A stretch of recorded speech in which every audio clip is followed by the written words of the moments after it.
I'm a Gen X teacher, and we need to talk. So I'm Generation X, which means I grew up drinking out of a garden hose, riding in the back of a pickup truck, and being told to be home when the streetlights came on. We were raised with a latchkey system, and sarcasm, and we survived. I served in the US military as well, for nearly a decade.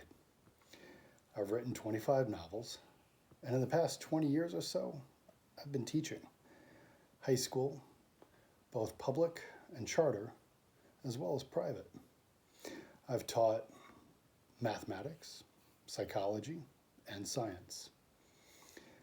I've done it in places like Orlando, Washington, D.C., Detroit, England, and rural Iowa.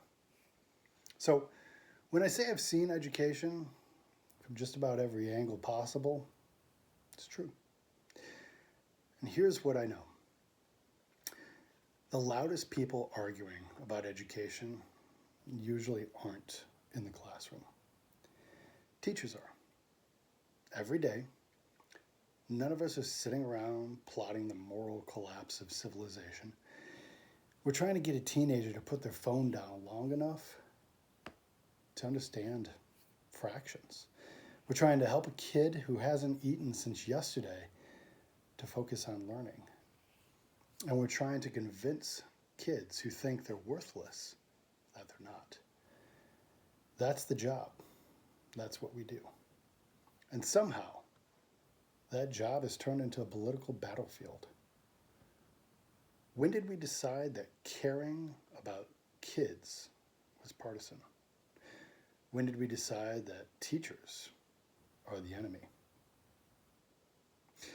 Here's my position, and I'm going to say it clearly. If you're making decisions about education and your primary concern is to score points, political points, instead of student growth, you're on the wrong side of things. I don't care which party you voted for. Kids are not culture war ammunition. They're human beings. Now, let me say something else as a Gen Xer. We love to talk about, well, back in my day.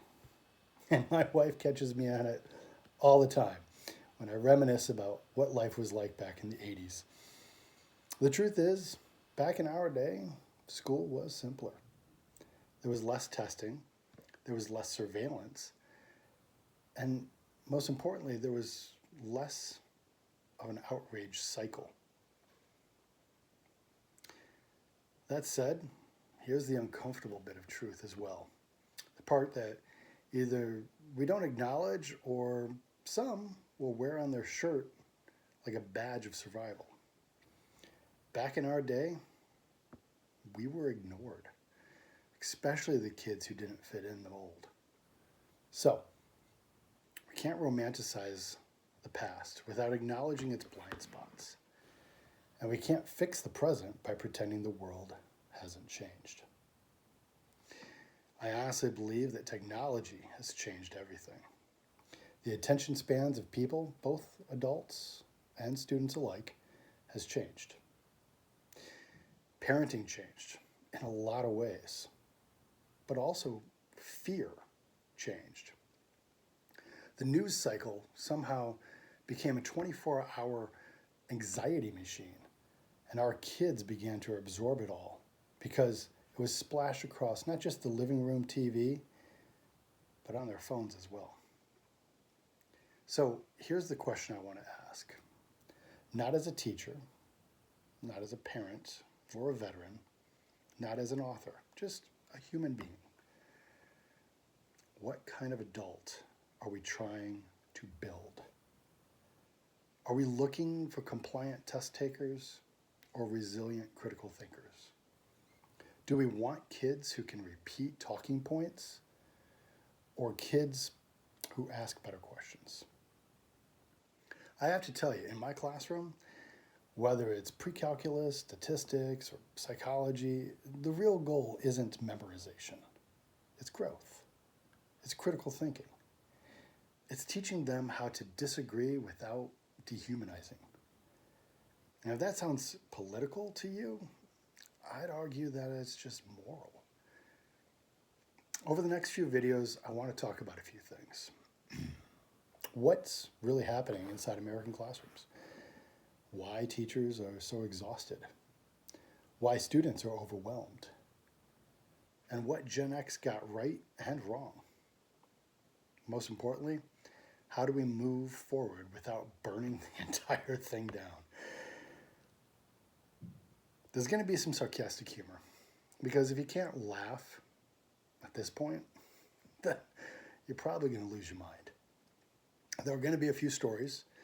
Obviously, I'm a novelist, can't help myself. But mostly, there's going to be this: a commitment to putting students first. Not politics, not outrage. I don't even want your clicks. If you're a teacher, a parent, a student, or just someone who cares about the future, I hope you stick around. And here's the first thought-provoking question I have. When was the last time you changed your mind about something? Because if we're going to ask the kids to grow, we should probably be willing to do the same. Welcome to the conversation.